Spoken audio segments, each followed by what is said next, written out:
Illinois legalizes physician-assisted suicide as critics warn of moral and safety risks. That is just one headline you'll see at thecentersquare.com.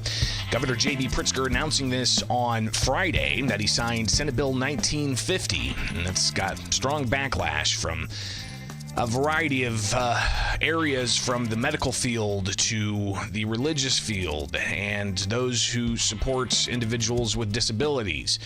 What are the implications here from this? It is Illinois in Focus Daily. I'm Greg Bishop. Wake up with us each and every weekday morning for Illinois in Focus Daily, but get the headlines in your inbox at thecentersquare.com. So this measure, Senate Bill 1950, it started out as a bill concerning food sanitation when it was filed earlier this year in 2025. Ultimately, throughout the House process, after it had passed the Senate, the House amended the bill, making it a end-of-life options bill for terminally ill patients. And that ultimately was brought up in spring session, where they had some debate, and Democrats who supported it stood up and shared some personal stories from some of their constituents, and even went further.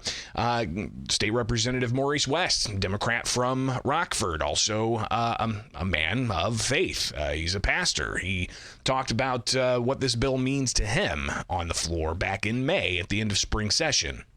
Here is State Representative Maurice West. The bill, you must have a sound mind. Any doubt from a medical professional that you do not have a sound mind, then you do not qualify. Let the record reflect. I'm a public official who represents a great many of people with many religions, and I believe in the miraculous healing power of Jesus Christ. I truly believe that cancer is a killer, but God is a healer. I've personally witnessed Miss Nylene from my church receive a terminal diagnosis of 6 months in '98, and she lived until 2021. I've heard testimonies similar to that throughout my life. After my illness, I value life even the more. Life is sacred, but death is sacred too. The sanctity of life includes the sanctity of death. This bill allows, if one chooses by themselves, for someone with a terminal diagnosis to have a dignified death. A decision between the patient, their physician, and their God. It is not our decision as government officials to get in the way of that. So West making an impassioned plea there to support the measure, saying that government shouldn't get in the middle of that end-of-life decision. But some of the safeguards that we'll hear about when the Senate brought it up months later deal with who has access to that medicine when it's prescribed by a physician. And ultimately, what's going to happen with just the overall ethics of medicine. A doctor in the State House, Dr. Bill Howder, a state representative from Morton, he stood up in opposition of the measure in May. We're giving insurance companies another tactic to pressure patients. The cheapest care is no care. In closing, don't undermine the relationship physicians have with their patients. Don't give insurance companies another tactic, another tool to pressure patients, to pressure the disabled, the poor, the terminally ill, with no care, with death. I ask the members of this Illinois House, don't pass this bill. Vote no, or don't vote at all. It's the first time a physician will recommend you go out and take a smoke break. Please bring your remarks to a close. Thank you. This bill irrevocably changes the principles, the purposes, and the practice of medicine in Illinois. Thank you, Mr. Speaker. So the measure passed in May, and passed with very small margin of the majority. Some in the Democrats the caucus didn't support it. Republicans resoundingly opposed it, and it passed in May. Again, a bill that started as a food sanitation bill out of the Senate passed the Senate, but then in the House was gutted and replaced with a physician-assisted suicide measure, and then ultimately passed the House. Never got brought up in the Senate back in the spring session. But then for fall veto session in October, everybody's watching for the transit bill. Everybody's watching for the energy bill. Everybody's watching for the migrant sanctuary bill.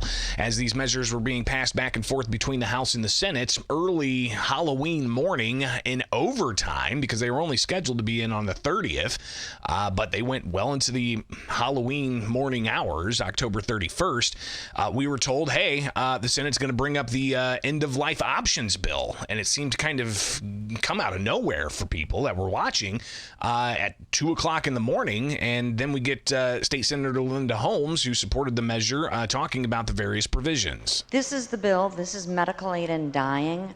As you know, we've been talking about this for the past couple of years. I'm going to keep this brief so that I can take the time we have here to answer your questions. But we've had pretty extensive hearings on this prior to us in committee, and we had a committee in Chicago, so a lot of this has been covered.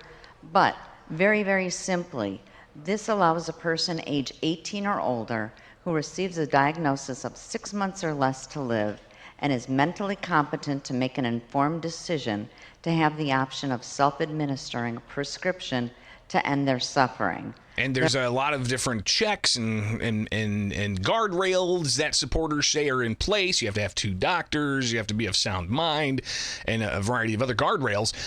State Representative Jill Tracy, a Republican from Quincy, stood up in opposition of this and said that it's not going to add to the state's ability to take care of those with disabilities. She said that it's just not a good path forward. State Representative Chris Balkema from Shanahan, a Republican, he also stood up in opposition and talked about the guardrails that other states may have on this, but they're now, with the laws that they have in place for doctor-assisted suicide or end-of-life options, they're removing those guardrails. Anybody can travel to Oregon now to take their life when they so choose. California, New Mexico, Canada to the north of us, every state and country that has enacted this has opened the guardrails over time and made it easier and easier to take one's life.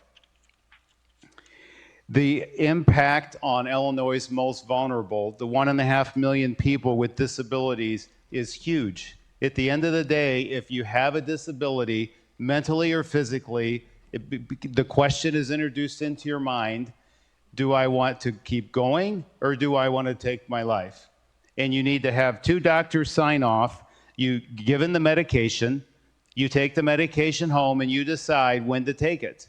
The problem is anybody else can get a hold of the medication as well. There's no guardrail along that right now in the bill. You're given the bill, you're given the medicine, you take it home, and there's no follow-up or requirement by the state. So that's tremendous pressure on people psychologically, mentally walking forward. My wife is a chaplain in a hospital. She's seen many people come off of hospice. Many people have come off of hospice, and in this situation, it's one more opportunity for that person to decide, yep, I've got my 2 doctor's signatures, I'm going to go ahead and take my life. Ladies and gentlemen, it's not right to introduce a culture of death into Illinois. We have never had this before. We've never had a situation where we are giving people an option to choose their life. We all, and 59 of us in this room, are compassionate, we care, and we want to preserve life the best as possible. This is going in the wrong direction. Balkema making that plea, again, early Halloween morning as the Senate seemingly, it was primed and ready to go in the Senate in May. They just didn't bring it up before they adjourned. And then at the tail end of fall veto session, the bill comes up and passes out of the Senate. And again, seemed to catch a lot of people who were monitoring the State House closely off guard that was going to be something considered during fall veto session. But the governor putting out his statement on signing signing the bill, saying that Illinois becomes the 12th state to enact legislation to provide terminally ill patients with autonomy, dignity, and peace at the end of their lives. And again, this is from Friday with the governor announcing that. He didn't hold a bill signing ceremony.